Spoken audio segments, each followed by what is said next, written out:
Dadgummit, Texas A&M looks good. The voice of college football taking in the Texas A&M maroon and white spring game from Kyle Field this afternoon. Please like the video, share the videos out on social media. There are people that follow you on Facebook and Twitter who have no idea that we're here talking college football every day, 24/7, 365. So please share the videos and, of course, subscribe. Dadgummit, yeah, we heard that a few times during the broadcast on SEC Plus. And that, of course, Jimbo Fisher on the field. He was especially, even though he's got the reputation of being on his quarterbacks, he was especially not pleased with the offensive line protection of his quarterbacks. The Aggies have lost 4 offensive linemen from last year's group that was one of the best in the nation. Kenyon Green is the one returning starter, and he was a guard last season, one of the best in the nation. But he has been moved to left tackle, and he even made some mistakes and caught the ire of his head coach. Even though, man, come on, Jimbo, give the guy a break. He's switching from guard out to left tackle. He'll be a tremendous player. He already is, again, at the guard position, now moving to tackle. Everybody wants to check out the quarterbacks, and I thought the 2 primary guys in the battle for the starting spot looked good. Haynes King, Zach Calzada, both looked good to me. Now, in comparing the 2 in regards to their style, what they bring to the table, their strengths and weaknesses, Haynes King is a tremendous athlete.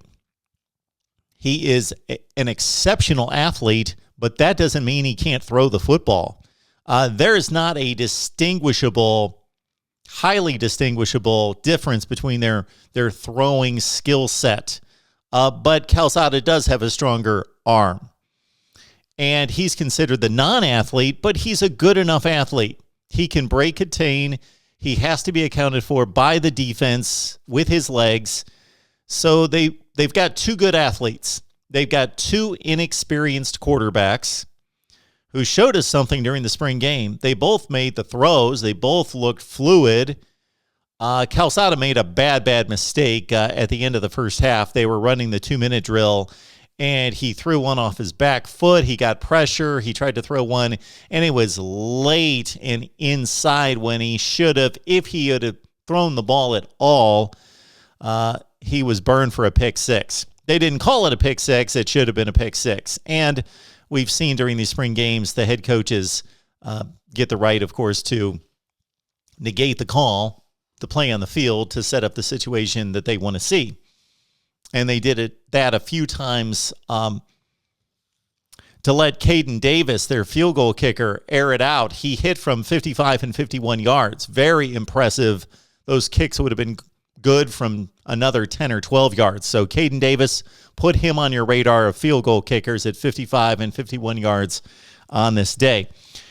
Jalen Weidemeyer, the great tight end, one of the best in the nation, caught 46 last year with 6 touchdowns.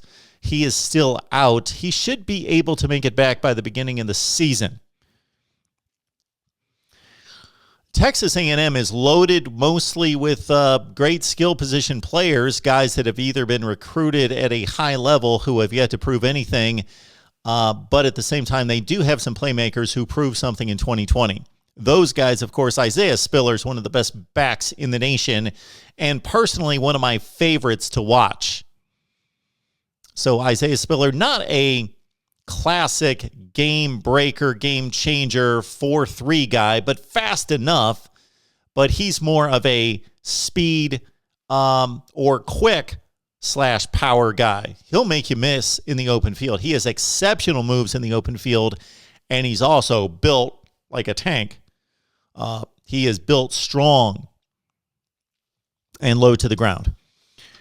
Devin Achane, 8.5 yards per carry last year with 5 touchdowns. He is going to prove to be a even more integral part of the offense, as is Anais Smith, 43 catches last year, 6 touchdowns. Chase Lane, 29 catches, 2 touchdowns. So those are guys with experience, productive guys, amongst the best in the SEC. Texas A&M is loaded.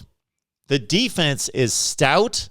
They do lose Buddy Johnson, one of the best linebackers in the nation, Bobby Brown as well, but 20 of 22 coming back on the two deep defensively. And again, productive playmakers led by Isaiah Spiller at running back, one of the best in the nation. Quarterback, offensive line. The offensive line losing those primary four. And again, Kenyon Green, the one returner, they want to move him out to the outside and see what he's got there. Hopefully that's the right move to make because he was one of the best guards in the country. This group at offensive line, according to the coaches, according to Jimbo, is more talented than the guys that are moving on to the NFL draft. Watch the NFL draft this weekend. You will hear Texas A&M offensive linemen taken. But this group has a higher ceiling. They're just inexperienced. And, of course, the quarterback, I think they're going to be fine at quarterback with either Haynes King or Zach Calzada. Coming into this game, I was thinking, okay, if Calzada's got a much stronger arm, as is advertised by some, then I'm going to lean his way. But if King is by far the superior athlete and the arm differential's not much, well, then I go King's route because with a mobile quarterback, you extend plays, you threaten the defense with the run, both from breaking contain and also, of course, the read option plays. But the way I see it, there's not that much of a difference in terms of arm strength. The athleticism, yes, King is decidedly the better athlete, but Calzada is good enough. Based on just today, I didn't see the other 14 practices, of course. I'm a Haynes King guy, but I don't think it's a blowout. I think it's going to continue to come down to August camp. Hezekiah Jones needs to come through and show himself to be the player that he was expected to be. He had 18 catches last year. He had a drop. It was a lackadaisical kind of drop. Today, Calzada was the more accurate passer early. King got better as he stayed out there. They're going to do a lot of things, at least Greg McElroy doing the broadcast. And again, Dave Pasch, the combination of Pasch and Greg McElroy, one of the better play-by-play combinations in college football. They were doing the SEC Network game today, and McElroy said because of the offensive line situation, talented but inexperienced, because of the quarterback situation, you cut down the number of decisions that the quarterback has to make, and also you take pressure off the offensive line if you roll out, sprint out, do a lot of bootlegs, do things to get the quarterback out of the pocket. You cut down the number of options. You give him about 2 options to throw to. Doesn't have to read the defense. And then the offensive line doesn't have to hold their blocks for as long. They don't have to form a pocket. And again, Jimbo Fisher, having the mic on him during the course of the game, made this the most enjoyable spring game that I've seen. Absolutely. A lot of dadgummits. And a lot of tongue lashing for the offensive line. He was happy with those quarterbacks, but the offensive line, not so much. All right. Those are my notes. Eli Stowers, the third quarterback, most likely out of this competition, although officially he's still in the battle.